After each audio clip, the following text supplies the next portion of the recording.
Lockdown Live Season 2, Session 22.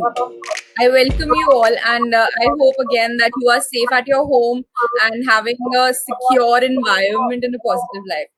Because positivity is really sure victory, and the power basically is in our mind.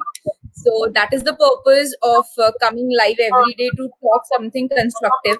And today we have the topic for the day, that is education.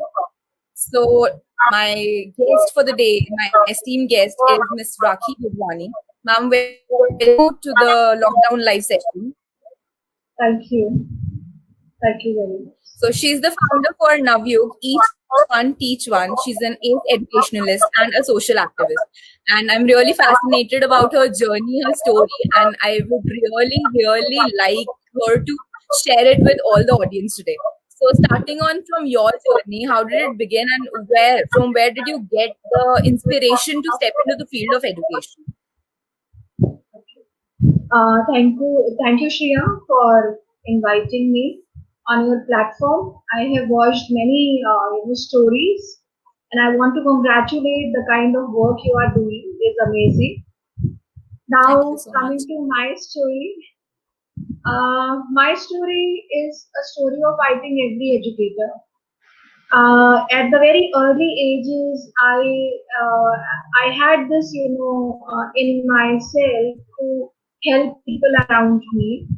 I used to help my friends and juniors to me. In the class, I was a peer teacher always, and I passed my schooling from a government school, joined college BU in Good BU College to pursue my graduation. And somehow मेरी life बहुत smoothly अच्छे से चल रही है. पढ़ाई करना और करवाना दोनों ही मेरा पैशन है. And I worked almost with every kind of school. I worked with government schools. Government schools में जब मैंने पढ़ाना शुरू करा तो मैं बहुत कनेक्ट करती थी वहाँ के बच्चों से, क्योंकि मेरी खुद की भी स्कूलिंग गवर्नमेंट से स्कूल से ही आई है. एंड बट मुझे वहाँ लगा कि अभी मुझे कुछ और लाइफ में काफी नया चैलेंजिंग लर्न करना है. And I shift myself from a government school to a private sector. उस समय बहुत क्रिटिसिज्म मुझे मिला, बिकॉज एक सेटल्ड लाइफ है, आप एक यू आर अ फीमेल और what else you want from your life कि आप कोई गवर्नमेंट स्कूल में आप वर्क कर रहे हैं. and the government school was in shift, so generally my day used to start by 6:30 and by 1 I am at home. तो मेरे पेरेंट्स ने उस समय मुझसे क्वेश्चन पूछा but why you want to leave it. So I said मेरे को और लोगों को इन्फ्लुएंस करना है, I want to touch more life. So I shifted my school. During this journey I met a boy. Yeah. And during this my journey, I met few kids from slum, and I realized कि उनके पास जो passion है, जो zeal है, वो life में कुछ करना चाहते हैं. उनके सपने बहुत बड़े हैं, मगर उनको सपनों के जो पैर हैं, वो उसके ऊपर बहुत ज्यादा वेट है, और वो वेट है उनके सर्कमस्टेंसेस का, जिसकी वजह से वो आगे नहीं बढ़ पा रहे हैं एंड दे विल जाए. तो वो एक पॉइंट ऑफ टाइम था जब मेरे एक बहुत डीप थॉट आया कि हम बहुत ज्यादा बात करते हैं कि ब्रेन के बारे में हम बहुत रोते हैं कि हमारे IITians और हमारे बेस्ट इंजीनियर्स जो हैं वो अब्रॉड चले जाते हैं और वहां जाके सेटल हो जाते हैं.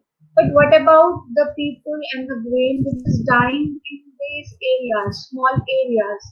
So that actually motivated me कि I need to work for them. और उन बच्चों के साथ मैंने स्टार्ट करा, और आज हम 2 स्टेट्स के अंदर मतलब हंड्रेड्स ऑफ स्टूडेंट्स को हम हेल्प कर रहे हैं in order to achieve their dreams. और कुछ भी अगर आपको अचीव करना है तो एक अच्छा एजुकेशन, आपका मेंटल डेवलपमेंट, आपका स्किल ग्रूमिंग, ये बहुत जरूरी है. तो इसके अंदर जो है हम लोग कॉन्ट्रीब्यूट हमने करना शुरू करा, और आज डेट पर भी मैं ये बहुत स्ट्रांगली जो है एक्सपीरियंस कर चुकी हूँ. और मैं स्ट्रांगली ये बोलूंगी कि कोई भी बच्चा हो, अगर उसके अंदर ज़ील है पढ़ने की, तो उसका जो फैमिली बैकग्राउंड है वो उसको सिर्फ वहीं तक इफेक्ट करता है कि उसको फैसिलिटीज कैसे मिले. But anybody who want to study और उसकी लाइफ में कोई ड्रीम है, कोई पैशन है, तो उसमें कोई फर्क नहीं है. बस ये है कि family background, if it is a good and supportive family background, the child will get the journey little comfortable journey, it will be little comfortable for them. और अगर एक अंडर प्रिविलेज क्लास से बच्चा आता है तो उसको वहां पर कोई सपोर्ट मिल जाए, कहीं से कुछ हेल्प मिल जाए और उसको गाइडेंस मिल जाए तो वो भी उतना ही वंडर्स करता है. एंड नो डाउट हमारे पास बहुत सारे एग्जाम्पल्स हैं जिन्होंने अपने बैकग्राउंड के चैलेंजेस को ब्रेक करते हुए लाइफ में बहुत कुछ अचीव किया. सो आपकी जो ये इंस्पायरिंग सी जर्नी है, ये जानने के बाद मुझे इतनी सारी इंस्पिरेशन मिल रही है कि जिसको कुछ सिग्निफिकेंट करना होता है सोसाइटी के लिए, या फिर I would say the people who are change makers, they do not fear changes and they take certain steps which you have also taken, and we are really proud of you. So now coming on to the topic, that is the need of education. What do you believe, how important is it to be educated or to educate others as well, and not only for the privileged people like us but to the for the underprivileged society as well? तो उन लोगों में जब आप आज आप भी इतने लोगों की हेल्प कर रहे हैं, तो आपने क्या ऑब्जर्व किया है कि किस तरीके की प्रतिभाएं हैं उनमें, क्या उनकी पोटेंशियल है? कुछ इंस्पायरिंग स्टोरीज आपसे हम लोग जानना चाहेंगे. बिल्कुल, मैं आपको 2 अलग-अलग स्टोरी सुनाती हूँ और आई एम श्योर कि आप मुझसे कनेक्ट करेंगे. एक बच्चा है जो कि बहुत अच्छी फैमिली बैकग्राउंड से आता है. उसके जो फादर हैं वो एक इंडस्ट्रियलिस्ट है और ये जो बच्चा है ये मुझे मिला एट द एज ऑफ 12 और 13 और ये बच्चा बहुत नॉटी है. ओनली सन है फैमिली का और बहुत एज के बाद इस बच्चे का बर्थ होता है. इसके एक एल्डर सिस्टर है और फैमिली चाहती है कि ये बच्चा पढ़े. एक्चुअली ये पढ़े, बेस्ट दिल्ली के बेस्ट स्कूल में ये बच्चा पढ़ता है और वहां पर मैं भी एज अ टीचर वर्क कर रही हूँ. जब मैं इस बच्चे से मिली तो इसके आसपास के जो व्यूज थे स्टूडेंट्स के और हम जो टीचर फैसिलिटी है, हम सभी का ये व्यू था कि he is a very naughty child and उसका कुछ नहीं होने वाला है क्योंकि ये इतना नॉटी है कि इसको बहुत अच्छा लगता है कि मैं क्लास का सबसे कूल बच्चा हूँ और अगर मैं चाहूंगा तो क्लास में पढ़ाई होगी और अगर मैं नहीं चाहता तो क्लास में पढ़ाई नहीं होगी. तो मेरे मन में एक थॉट आया कि क्या मैं इस बच्चे को चेंज कर सकती हूँ, क्योंकि बाकी हम सब क्या कर रहे थे, वी वर गाइडिंग हिम कि आपको कितनी फैसिलिटीज मिली हैं, आप क्यों नहीं पढ़ते हैं एंड थिंग्स लाइक दैट. तो घर पे, स्कूल में, हर तरफ यही topic. So what I said, I sat with him और मैंने उससे बहुत सारी बातें करी और उस बातों में मुझे ये समझ आया कि उस बच्चे को एक डायरेक्शन की रिक्वायरमेंट है. तो मैं उसको थोड़ा सा कंप्यूटर से कनेक्ट करने की कोशिश करी और उसको थोड़ी कोडिंग सिखाई. और one very fine day I told him कि तुमको जो है ना सबको तंग करना बहुत अच्छा लगता है. जब मैं तुम्हारे जैसी थी मुझे भी बहुत अच्छा लगता था, मगर उस समय मुझे गेम्स बनाना नहीं आता क्योंकि उस समय कंप्यूटर इतना नहीं था. अब मैंने आपको कोडिंग सिखाई है तो क्यों नहीं आप एक ऐसी गेम बनाओ जिसको कोई भी लेवल्स क्रॉस नहीं कर सकता. तो will you be doing it, I will help you. And it worked wonder. उस बच्चे ने जो है एक इंटरनेशनल प्लेटफॉर्म पर अपनी गेम को प्रेजेंट करा and he won many competitions because of his game. तो दिस इज वन स्टोरी जहां पर फैमिली के पास सब कुछ है, privilege सेक्शन सब कुछ है, बट उसको भी प्रॉब्लम क्यों आया, क्योंकि उसका टैलेंट आइडेंटिफाई नहीं हुआ था. Definitely.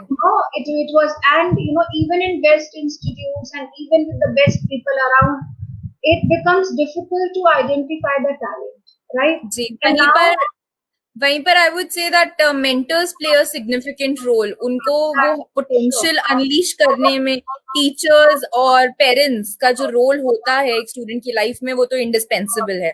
और काफी बार हम लोग जानते हैं ये चीज कि बच्चों में बहुत सारी एनर्जी होती है but they don't know how to apply that energy in the right direction.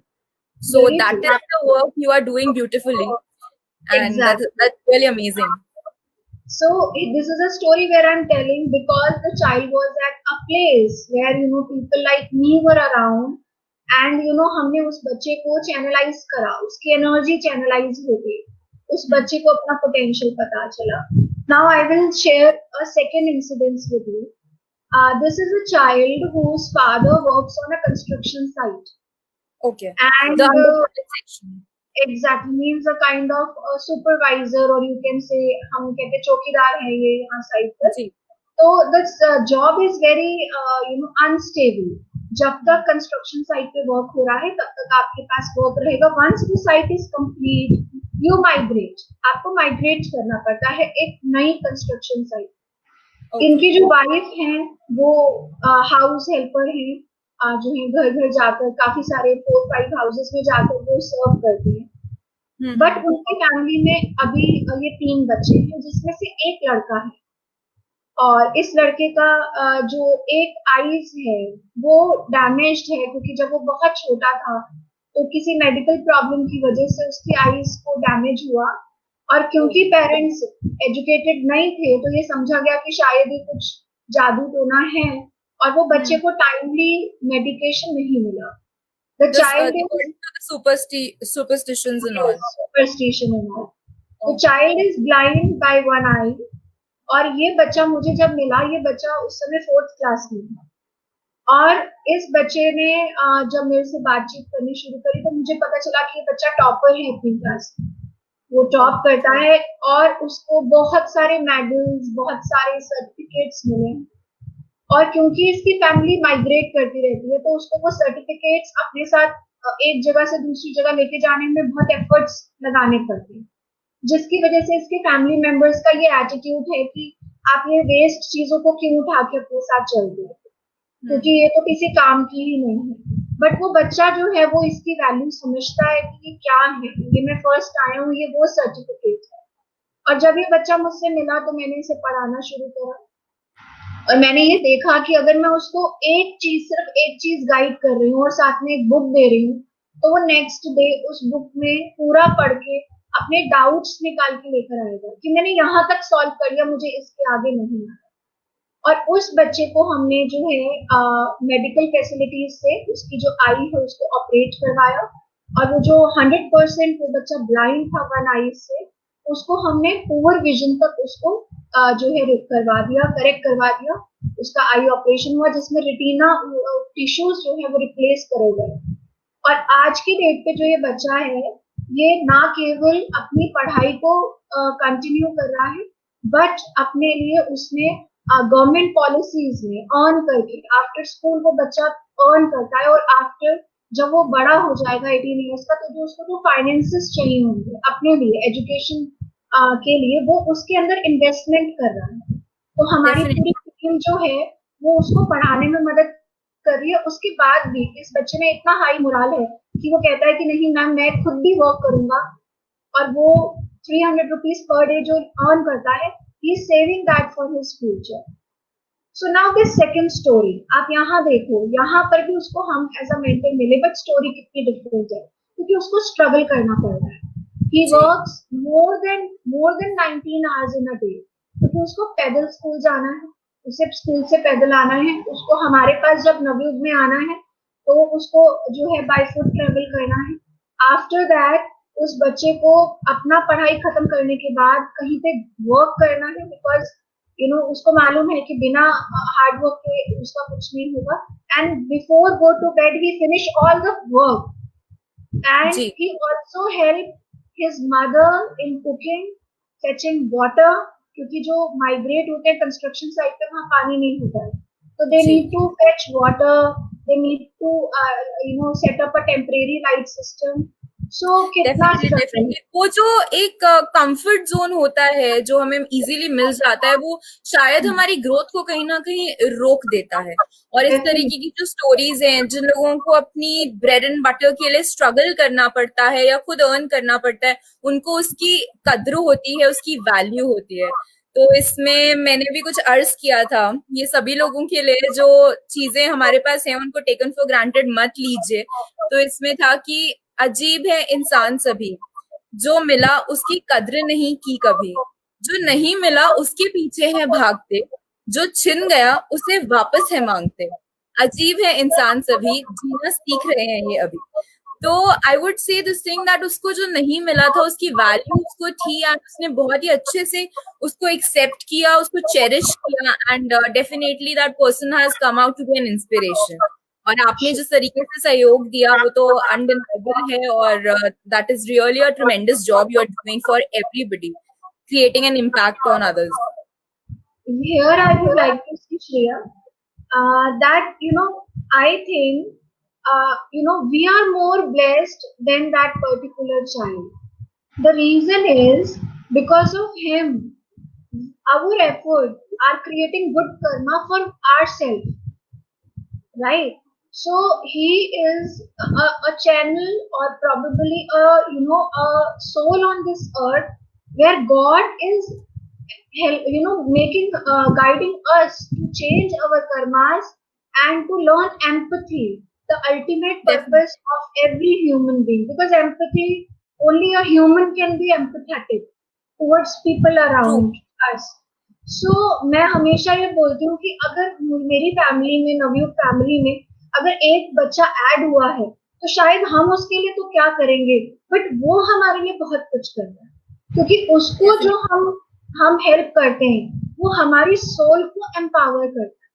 हम तो सिर्फ उसको शायद एजुकेशन से एम्पावर कर रहे हैं, वो भी उसकी डेस्टिनी थी, उसकी लाइफ में था ये कि कोई हमारे में से, आपके जैसा, मेरे जैसा, या बहुत सारे लोग जो उसकी डेस्टिनी में था कि somebody is going to be the angel of that particular soul, but we are blessed कि गॉड ने हमें चूज करा कि हम उसके मैं हमेशा ये चीज कहती हूँ राखी जी कि जुगनू जो होता है ना, वो किसी रोशनी का मोहताज नहीं होता, वो अपने हिस्से की रोशनी खुद लेकर आता है. So definitely, if God has been kind to you, if God has been kind, you should, and it's your responsibility, in fact, to help the mankind. So that is what we guys are promoting today also, that अगर आपके पास वो शक्ति है, वो क्षमता है किसी की मदद करने की, तो जरूर करिए, पीछे मत हटिए और कंजूसी मत करिए डेफिनेटली इसमें.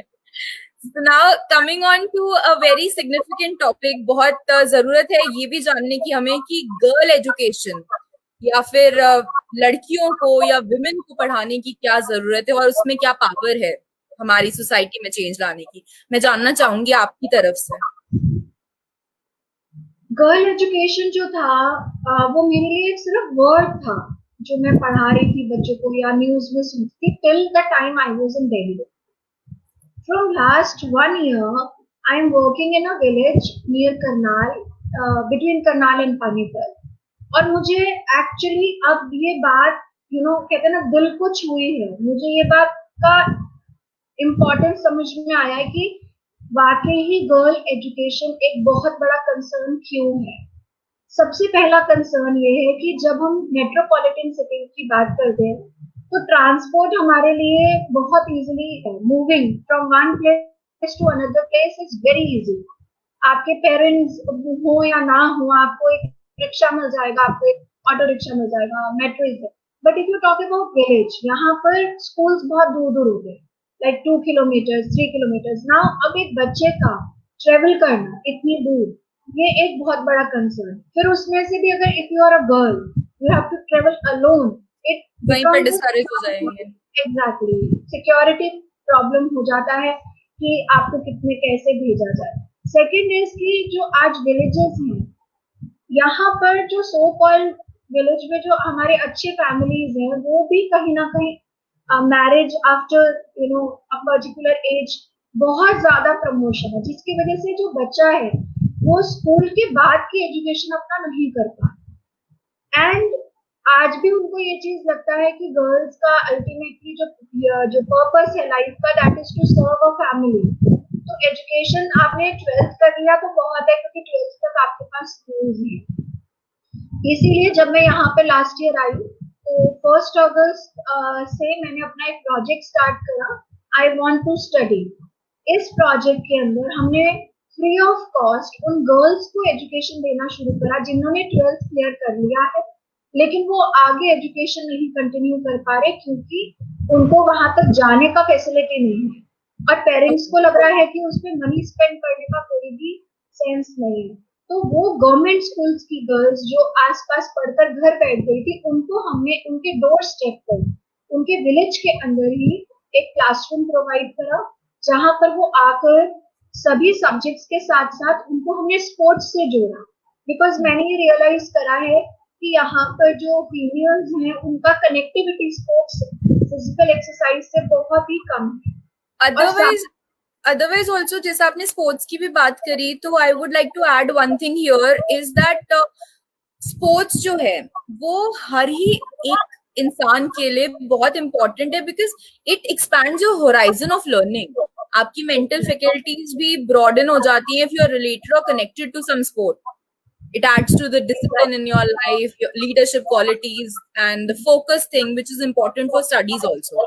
तो sports तो हम लोग गर्ल हो या बॉय हो हर एक को रिकमेंड करेंगे as a child. What would you suggest? Right. I would suggest the same, but girls के साथ problem ये आता है कि once they start their menstruation, cycles, जी. तो girls को बहुत problem आता है क्योंकि वो facilities जो उनको चाहिए इस age In the villages. Village also, even in cities I have realized कि एक बच्चा before menstrual period जो जितना active है sports में, once वो इसको आता है तो mothers भी उनको ये guide नहीं कर पाती है कि it is fine, every woman has this in their life, तो आपको इससे कोई problem नहीं है, you pursue your sports.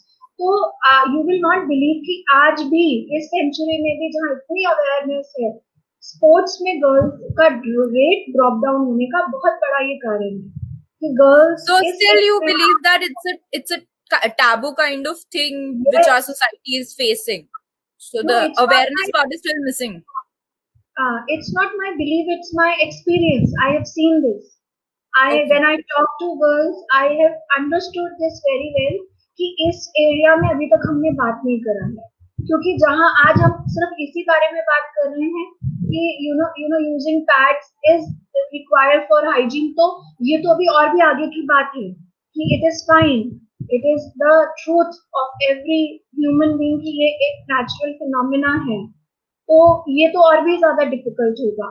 और गर्ल्स एजुकेशन की जहां तक बात है उसमें भी ये बहुत बड़ा पॉइंट है कि ज्यादातर जो स्कूल रिमोट एरिया में, I'm not talking about cities, but remote area में still there are schools, there are colleges जहाँ पर हमारे पास आज भी facilities नहीं है वॉशरूम की, तो वहाँ पे भी गर्ल्स के लिए बहुत प्रॉब्लम हो जाता है. और एक्चुअली ये ट्रूथ है, हम कई बार सोचते हैं कि नहीं ऐसा नहीं है, शायद ये बातें हैं, लेकिन आप ग्राउंड पे निकलिए, आप अपने कंफर्ट जोन से बाहर निकलिए, आपको एक्चुअली पता चलेगा ये सब सच्ची बातें हैं, ऐसा तो है.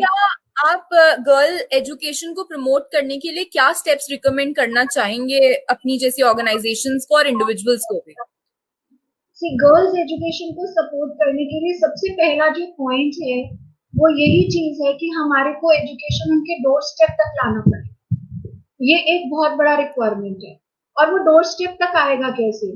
क्योंकि नो डाउट कि आपने बहुत सारे कॉलेजेस खोल दिए और बहुत सारे इंस्टीट्यूट है, बट वो दूर है, तो हमें ये इंश्योर करना पड़ेगा, चाहे वो गवर्नमेंट मैकेनिज्म है, चाहे वो हम सोशली वर्क करें. इवन जब मैंने ये प्रोजेक्ट शुरू करा आई वांट टू स्टडी, तो एक यहाँ पर एक बहुत ही अच्छे पर्सन है जिन्होंने मुझे ये श्योर करा कि मैम अगर आपके पास थोड़ी दूर से भी गर्ल्स आएंगी तो मैं उनको ड्रॉप कर दूंगी, पिक एंड ड्रॉप मैम मेरी ड्यूटी है वहां पर करना. ऐसे लोगों को आगे आना पड़ेगा. Safety concerns should be taken care of के लिए. और इट्स लाइक बहुत दूर है, तो आपको दूसरा क्या चीज है कि हमको क्या है कि हम सोचते हैं कि हमने अपने घर के बच्चों को पढ़ा दिया तो वो हमारी एक बहुत बड़ी रिस्पॉन्सिबिलिटी है. बट मेरा ये मानना है कि we are a part of a society. बिल्कुल उसी तरीके से जैसे एक मकड़ी का जाला होता है, स्पाइडर वेब, तो स्पाइडर वेब में क्या है कि आपके किसी भी कॉर्नर पर अगर देयर इज सम डिस्टर्बेंस तो स्पाइडर गेट्स टू नो कि कहाँ से ये डिस्टर्बेंस आ रही है. सेम इज वी, हम लोग सोसाइटी से अपने आप को आइसोलेट नहीं कर सकते. अगर आज के लाइक कोविड-19 ने तो हमें बहुत अच्छे से क्लियर कर दिया कि हम जो है इंटरनेशनली कनेक्टेड है, तो कोई भी ऐसी प्रॉब्लम जो दुनिया के भी किसी कोने पे हो रही है वो हमें इफेक्ट कर सकती है. In fact, on a spiritual level, if you also see that we all are connected through a subconscious energy, and जब तक कहते हैं कि इस धरती पे, गीता में भी लिखा है कि एक इंसान भी किसी कैलेमिटी से या किसी नेगेटिव फीलिंग से सफर कर रहा होगा तो बाकी सब भी खुश नहीं रह सकते, उनको भी इरिटेशन होगी, एजिटेशन होगा. So जी अगर हम इतने बड़े लेवल पे कनेक्टेड हैं तो we should realize this thing, and this is really important, which point you have touched on. Right, very true. So हमें भी इसी तरीके से बाहर आना होगा and we have to understand कि हम उन बच्चियों को, उन गर्ल्स को ये विश्वास दिलाए कि बेटा हम आपके साथ हैं, डोंट वरी, आपको जी पढ़ना है ना, तो आपके से तो मेरा ये बहुत ही फिक्स डायलॉग है। तो मैं किसी बच्चे से मिलती हूँ ना, सबसे पहले पूछती हूँ कि बच्चे क्या करना है लाइफ, क्या करना है, कुछ सपना है, कुछ सोचा है। और जो बच्चा मुझे अगर ये जवाब में देता है कि मैम इस सिचुएशन से बाहर आना है और कुछ बनना है, अपने पैरों पे खड़ा होना है, तो उसके बाद मेरा एक ही आंसर होता है कि बेटा तेरे साथ मैं हूँ। अब मैंने तुम्हारा हाथ पकड़ लिया, मैं नहीं छोड़ूंगी, अब तुमने मेरा हाथ जो है कस के पकड़ना है। तो ये जो एक ट्रस्ट हम उनको ट्रांसफर करते हैं, ये ट्रस्ट बहुत हमें हेल्प करता है उनको आगे लाने में। definitely, and this is really important because when you empower somebody or you inspire somebody, you yourself is empowering your own soul and nourishing it, जैसा कि आपने पहले भी बोला ही था ये चीज। और जब तक वो लोग अपनी बेसिक नीड्स ही फुलफिल नहीं कर पाएंगे या फिर सिक्योर नहीं फील कर पाएंगे, तो वो सपने कैसे देखेंगे? और सपने देखना हर इंसान के लिए, जिंदा रहने के लिए बहुत जरूरी है। तो आप इतना अच्छा काम कर रहे हैं कि उनको वो एक सिक्योर इन्वायरमेंट दे रहे हैं जिससे वो अपने आगे की ड्रीम्स की तरफ देख पाए और एक अच्छा फ्यूचर बिल्ड कर पाए।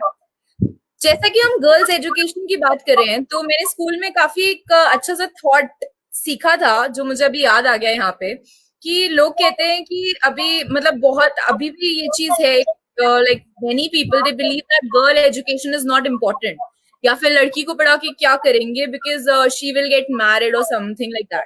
तो इसमें दो पॉइंट्स ये हैं कि एक तो हम कहते हैं कि mother is the first educator of a child. तो जब माँ ही पढ़ी लिखी नहीं होगी तो वो अपने बच्चे को, आगे की जनरेशन को क्या सिखाएगी? The society will be uneducated. And second thought ये होता है कि एक कहते हैं एक कुल को रोशन करता है एक बेटा, बट दो कुल को रोशन करती है बेटी। सो किसको एजुकेट करना ज्यादा इंपॉर्टेंट है? We can see this thing. तो ये चीजें मुझे फ्लैशबैक आ गए थे याद, ये लाइनर जो मैंने स्कूल में सीखे थे। Very true. बट आपको मालूम है ग्राउंड लेवल पे प्रॉब्लम ये आ रहा है कि जब गर्ल्स हैं वो जब अच्छे एजुकेशन ले लेती है तो उनको जो मैरिज के समय पे करेक्ट मैच नहीं मिलता। If I talk about remote areas, I am not talking about well of cities people, वहां पर रेशो अच्छा चल रहा है। तो व्हाट हैपेंड कि यहाँ पर ये जो रिमोट एरियाज है यहाँ पर ऐसा बिलीव करा जाता है कि अगर गर्ल ज्यादा पढ़ जाती है तो वो फैमिली आफ्टर मैरिज ज्यादा सस्टेन नहीं करती है, क्योंकि वो एजुकेटेड जब हो जाती है तो उसके थॉट प्रोसेस स्ट्रांग हो जाते हैं, वो रैशनल हो जाती है, which ji which she started giving suggestions and views in the family matters, and that is not acceptable by the family, number one. Number second is कि इसको मुझे ब्रेक करना था somehow। जब मैं यहाँ आई तो मैंने उन सबके व्यूज सुने और मुझे ऐसा लगा कि इसको तोड़ने के लिए मुझे रास्ता नहीं मिल रहा है। तो मुझे उस समय एक बात मैं जब डीप थॉट में जाती हूँ तो मैं डीप थॉट में गई और मुझे एक चीज आया कि जब लायन किसी पे अटैक करता है तो वो पहले 2 स्टेप पीछे जाता है एंड देन इट जंप। तो मुझे भी लगा कि इनको समझाने के लिए मुझे कुछ और ट्रिक करना पड़ेगा। तो व्हाट आई सेड कि फाइन, ठीक है, आप लड़कियों को ना पढ़ाएं, लेकिन जो आपकी बहुएं हैं जिनकी एज 19-20 साल की है, ये आपके घर में बच्चे आ गए, अगर आप चाहते हो कि ये बच्चों को ये मदर घर पे पढ़ा सके, आप इन्हें मेरे पास भेजें, क्योंकि ये बच्चे को तो एजुकेशन देना ना, ये तो आपका पोता है, आपकी पोती है, आपका कुलवंश है। इसको अगर आपने पढ़ाना है तो आपकी बहू अगर पढ़ी लिखी होगी तो ना केवल वो ट्यूशन से बचा देगी अपने बच्चे को, बट वो आपके बच्चों को अच्छा गाइड करेगी। And it clicked and ultimately I said educate your daughter-in-law। आप अपनी जो है बहू को पढ़ाइए। ऐसे नहीं तो वैसे। अल्टीमेटली द पर्पस इज कि वो पढ़े, उन्हें हाइजीन पता चले, उन्हें अर्ली चाइल्डहुड एजुकेशन पता चले, उन्हें न्यूट्रिशन पता चले, उनको किचन में से ही कैसे बच्चे को और फैमिली को हेल्दी रखना है ये पता चले। And it click. तो अल्टीमेटली क्या है कि हम कहते हैं कि कई बार आप सामने वाले का माइंड नहीं चेंज कर सकते, लेकिन आप उसको कैसे कन्विंस कर सकते हैं ये तो आपकी ही पावर है ना। कन्विंस तो आपने करना, आपका आपका एम है। मैं हमेशा अपनी टीम को बोलती हूँ कि नवयुग का एम है ईच वन टीच वन। ये किस तो हमें समझना है कि हम ये कैसे समझा सकते हैं। अगर हम नहीं समझा पा रहे तो हमारी प्रॉब्लम है, इस सामने वाले की प्रॉब्लम नहीं है। तो वही हमने करा। But you are very true कि ये प्रॉब्लम आ रहा है कि ये सब जो स्लोगन्स हैं ये दीवारों पे तो बहुत सुंदर सज जाते हैं और स्पीच देने में तो बहुत अच्छे हो जाते हैं, मगर ये उनके दिल और दिमाग पर इफेक्ट नहीं डाल रहे, क्योंकि एंड उनका इनफैक्ट कितनी बार तो ऐसा होता है कि जो चीजें लोग प्रीच कर रहे होते हैं वो जब उनके ऊपर आती हैं या उनकी सोसाइटी से एनवायरनमेंट से रिलेट करती हैं, तब उनके व्यूज बिल्कुल ट्विस्ट टर्न हो जाते हैं, डिफरेंट हो जाते हैं. So that is hypocrisy I would say, and that is sheer waste. अगर आप किसी चीज के लिए स्टैंड करते हैं तो भी स्टैंड करिए, और नहीं करते हैं तो भी स्टैंड करिए कि मैं नहीं करता सिर्फ इसके लिए, rather than being hypocrite. So यहाँ पे एक question भी है कि right to education is a fundamental right, but to my knowledge, it is a state subject and is only up to basic education. Why? Why not for higher level? See, as far as I study all these things, India is still struggling for literacy rate. आप statistics देखिए, हमारे India में अभी तक भी एक ही state है जहाँ पर 100% लिटरेसी है। एंड लिटरेसी को अगर आप डिक्शनरी में चेक करते हैं, literacy means if you can read, write and understand, it means you are literate. Forget about skills, आप स्किल्स की तो बात ही नहीं कर रहे हैं। तो हायर एजुकेशन तक तो हम कहाँ तक पहुंचेंगे जब तक अभी हमारी प्राइमरी एजुकेशन में भी हमने 100% अचीव नहीं करा। और यहाँ मैं एक पॉइंट ये कहूंगी कि गवर्नमेंट्स जो है ना ये सब काम नहीं कर सकते। आई मस्ट टेल दिस कि गवर्नमेंट जब तक एक चीज को, हमें एजुकेशन को एक रेवोल्यूशन बनाना है, it should be a revolution. Until and unless हम लोग इसको अपना एम नहीं बनाएंगे, अपना ये मेरी रिस्पॉन्सिबिलिटी होनी चाहिए कि मेरे आसपास का हर बच्चा पढ़ा हो लिखा है या वो बुक्स से कनेक्टेड है, वो किताबें पढ़ रहा है, उसका थॉट प्रोसेस स्टार्ट हो गया है, वो अपने थॉट प्रोसेस को लिख सकता है। जब तक मैं ये नहीं डिसाइड करूंगी, government can only make machineries. तो उन्होंने गवर्नमेंट स्कूल्स बना दिए, वो स्पॉन्सरशिप्स कर देते हैं, नई स्कीम्स ले आते हैं, लेकिन जब तक सिटीजन्स नहीं जुड़ते हैं किसी भी प्रोजेक्ट से वो नहीं हो सकता।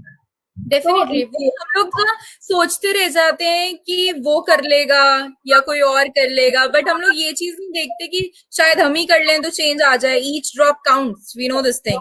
एंड आपका तो स्लोगन ही है each one teach one, so that is so beautiful, it says a lot. And सारी बात ही उस वन लाइन में आ जाती है, आपका स्कूल ऑफ थॉट, आपकी सोच, जो मैं कहूंगी कि बहुत ही प्रोग्रेसिव है. And I wish you much more power. Thank you so now इतना सारा हमने टॉपिक के बारे में डिस्कस किया, एजुकेशन के बारे में डिस्कस किया. मैं यहाँ पे आपसे एक इंस्पिरेशनल सा मैसेज चाहती हूँ अब ऑडियंस के लिए कि वो लोग भी किस तरीके से अपना सहयोग दें इस एजुकेशन की फील्ड में, या फिर एट इंडिविजुअल लेवल किस तरीके से कंट्रीब्यूट कर सकते हैं.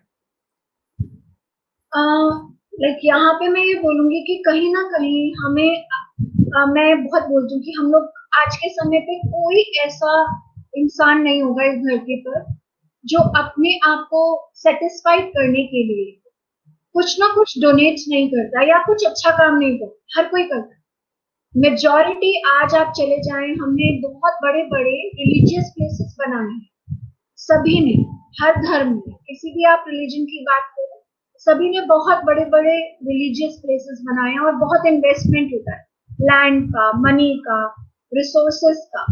और वहां जाकर हम क्या सीखते हैं, चाहे किसी भी रिलीजन की बात हम करें, हम सभी जगह जाकर ये सीखते हैं कि हमें इंसान बनने की जरूरत है। बी आप हेल्प कीजिए, आप जरूरतमंद को मदद कीजिए। किसी भी रिलीजन में ये नहीं लिखा कि आप जो है सिर्फ उसी को हेल्प करिए जो इस तरह से भगवान को मानता है, कहीं पे मेंशन नहीं करा गया।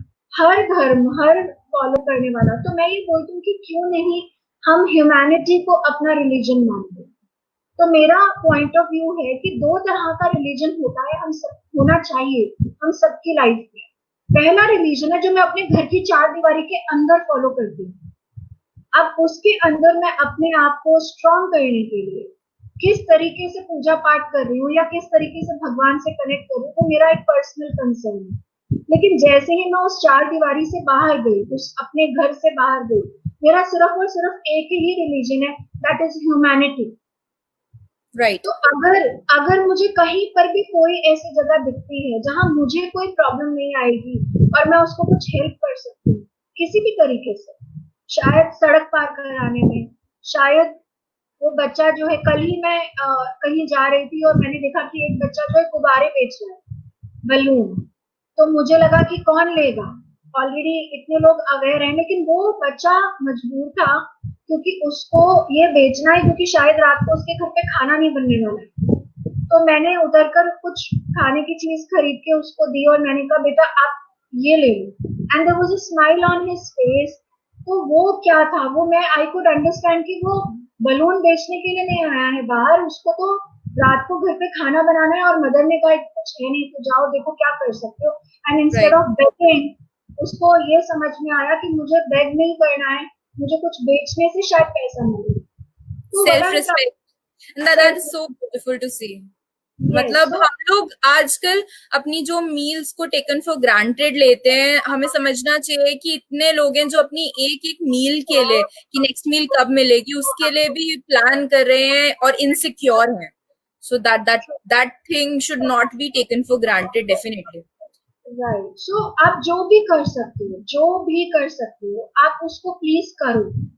आप अगर किसी को पढ़ा सकते हो, आप पढ़े लिखे हो, प्लीज पढ़ाओ। बैठो उस बच्चे के साथ, उसको कुछ बुक्स देने से नहीं होगा, उसको टाइम देना पड़ेगा। अगर आपको लगता है कि आप अच्छी कुकिंग करते हो, आप कुछ अच्छा बनाओ और डिस्ट्रीब्यूट करो। Don't go for any religious place, वहां ऑलरेडी बहुत सारा हो जाता है। आप प्लीज आप जाओ, देखो कहाँ कोई भूखा है, आप उसे फूड दीजिए। अगर कोई बीमार है, आपको लगता है कि आप उसे कुछ मेडिसिन खरीद के दे सकते हैं, आप प्लीज उसको हेल्प करिए। मीन्स कुछ भी ऐसा करो जिससे आपका सोल एम्पावर हो। आप रिलीजियस प्लेस पे जाओ, कोई प्रॉब्लम नहीं है, आप वहां पर जो करना चाहते हो आप वो करो, बट मेक श्योर कि आप किसी डायरेक्ट कनेक्शन से किसी एक पर्सन को जरूर आप उसको हेल्प करो। और अगर वो ऐसा पर्सन हो जो आपको पे बैक नहीं कर सकता, जो आपको दोबारा से आपको कोई बेनिफिट नहीं दे सकता, तो वो सबसे अच्छा है। वो क्योंकि कहते वो हैं कि भगवान खुद तो धरती पर नहीं आते हैं, बट किसी ना किसी के थ्रू हमारे सारे काम है करवाते हैं। So that is the thing कि हम किसी के लिए भगवान है और हमारे लिए कोई भगवान है, और इसी तरीके से दुनिया चल रही है। And service to humanity is the biggest service to divinity. So भगवान भी तभी बहुत खुश होंगे अगर आप एक दूसरे की मदद करें और जो लोग नीड में हैं उनकी हेल्प करें। So this is really inspiring, I must say. और अब इतनी सारी इंटेलेक्चुअल सी बातें करने के बाद मैं जानना चाहती हूँ कि आप अपने लॉकडाउन डेज कैसे स्पेंड कर रहे हैं। मेरे लॉकडाउन डेज बहुत अच्छे हैं, क्योंकि मैंने कॉलेज डेज में मैं लिखा करती थी, और उसके बाद बस लाइफ भागने लग गई और मैं थोड़ा सा भूल गई वो वापस से। फिर मैंने पेन उठाया और काफी कुछ लिखने की मैंने कोशिश करी, और मुझे लगा कि बहुत समय से इतनी सारी चीजें थी मेरे दिमाग में, बट मैं उन्हें लिख नहीं रही थी, बस भागती जा रही थी। तो एक तो वो हुआ। दूसरा, बहुत सारे अच्छे लोगों से मेरा कनेक्ट हुआ, जो मुझे पता चला कि बहुत ही बढ़िया काम कर रहे हैं सोसाइटी में, जिसमें से एक आप हो। और thank you so I much. Think मैंने बहुत सारे लोगों को it's my honour to connect to you, एंड बहुत अच्छा लगा। और मैं यहाँ पे मुकेश जी का भी धन्यवाद करना चाहूंगी कि उन्होंने हमें मिलवाया। So the credit goes to him. बिल्कुल बिल्कुल, मुकेश सर से भी मेरा बहुत अच्छा कनेक्ट हुआ इस ड्यूरेशन में। मैंने काफी अच्छे से समझा, उनसे भी काफी बातें की, बहुत सारे लोगों को मैं जान पाई। और इस समय पे मेरे को सबसे ज्यादा खुशी ये है कि जो माइग्रेंट्स हैं उनको हम ज्यादा मदद कर पाए, क्योंकि हमारी एक्चुअली जो, अगर आप स्लम की बात करोगे ना, स्लम स्लम में दो तरह के आपको लोग मिलेंगे, एक तो माइग्रेंट्स और एक रिफ्यूजीज हैं। जी। और जो माइग्रेंट्स हैं उनके पास फिर भी एक घर है जहां वो चले गए भी हैं, आपने सारा न्यूज में देखा है। बट आपको मालूम है, रिफ्यूजीज वो कहीं नहीं जा सकते, वो यहीं रहेंगे और उनके अंदर बहुत इनसिक्योरिटीज होती है। तो मुझे बहुत अच्छा लगा कि इस ड्यूरेशन में मैं उनके साथ और कनेक्ट कर पाई, उनसे मेरा और जुड़ाव हुआ, मैंने उनकी प्रॉब्लम्स को समझा और उनको रोकने का हमने थोड़ा काम करा कि डोंट गो एनीवेयर। और मुकेश भटनागर सर और पर्ल बहल जी हैं, बहुत सारे ब्यूटीफुल लोग हैं जिन्होंने मुझे इसमें मदद करी और हमने एक प्रोजेक्ट चलाया, अ बैग फुल ऑफ काइंडनेस, जिसमें हमने बच्चों को बुक्स, बैग और स्टेशनरी प्रोवाइड करा ताकि वो बच्चे यहीं पर रुके और वो पढ़ाई से कनेक्टेड रहे। और ऑनलाइन प्लेटफॉर्म को हमने बहुत स्ट्रॉन्ग करा नवयु के। तो ये कुछ बहुत ही सुंदर बातें हुई। So I'm really that is thankful so to this so period. Beautiful. मतलब मैं देख सकती हूँ कि आप जो भी करते हैं अपने पूरे दिल से करते हैं, और आज दिल की आवाज पर आने के लिए बहुत ही आपका शुक्रिया, इतनी अच्छी अच्छी बातें प्रमोट करने के लिए। I am really privileged and honoured to have you today here, and you are a great inspiration. So Mahadev आपको और सारी शक्ति दे, क्षमता दे, और लोगों की हेल्प करने के लिए, और अपना अच्छा अच्छा काम करते रहिए। और यहाँ पे before closing the session for the day, मैं यही कहना चाहूंगी लोगों से कि अर्ज किया है जिंदगी, जैसे अभी आपने भी कहा कि भाग रही थी, तो जिंदगी कभी भाग रही है, कभी चल रही है। जिंदगी कभी भाग रही है तो कभी चल रही है, मगर रेत के भांति ये पल पल आपकी मुट्ठी से फिसल रही है। सो जो भी कर रहे हो, value your time and do everything with compassion and touch every life, make an impact on every life.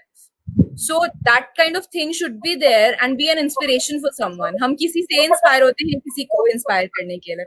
तो अच्छा अच्छा काम करते रहिए, और आपको भी बहुत सारी कंग्रेचुलेशंस, आपने जो अब तक किया है और जो आगे के आपके प्लान्स हैं और जो आज भी कर रहे हैं आप। So grow with each breath you take, and keep on doing your great work. Thank you so much.